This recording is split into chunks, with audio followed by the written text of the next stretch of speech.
cynical, petty, and riddled with drama. And for once, I'm not just talking about myself. Coriolanus may be one of Shakespeare's lesser-known plays, but it is definitely one of the most relevant. Think Succession, but in ancient Rome, or House of Cards, where the backstabbing isn't just metaphorical.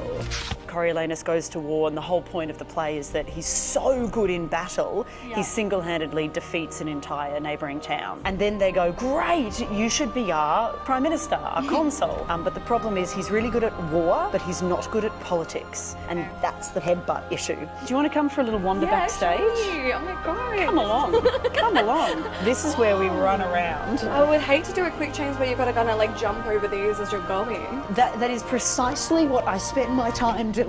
This is awesome. I would not trust myself. It is quite a playground. Who would Coriolanus be? If he had a job today in 2025. He'd be your Djokovic tennis star who goes, no, why should I have a COVID vaccine? You know, or so, you know what I mean? He's so impressively skilled at his one area, then is being asked to do something that does not fit him. Yeah, he feels like the kind of person that could be cancelled but like wouldn't really care that he was cancelled. He'll just keep going. Well, this is what happens in the play.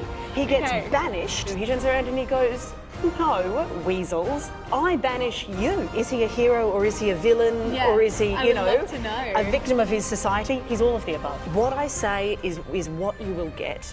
There's an admirable quality in that, but also what he says is disgusting. It feels very classic anti-hero. There's so much complexity there. Max has done some incredible sound design stuff with like the sound of tens of thousands of people, and there's speakers hidden underneath the seating banks. So when you're sitting in the audience, you're like, oh, I feel like I'm inside, you know, a coliseum. It completely opens up this idea of how do we govern ourselves as humans? How do we work out how long people are in power for? Who should decide who gets to be in power? I know it sounds like it's a heavy play and fascism and politics, but it's actually an incredibly fun night in the play because the way we set it up is when you buy a ticket, you're either on the patrician side or the plebeian side. Okay. And then when you enter the theatre, you know, we've kind of had conversations with you about what's about to happen. Potentially there might be some audience involvement at a certain point. Okay, so we get to be one or the night. other. So we either get to be the people uprising or we get to be like the hiney-tighty, right? Yes. Like, nice. Yeah. We're telling the story that was written 450 years old.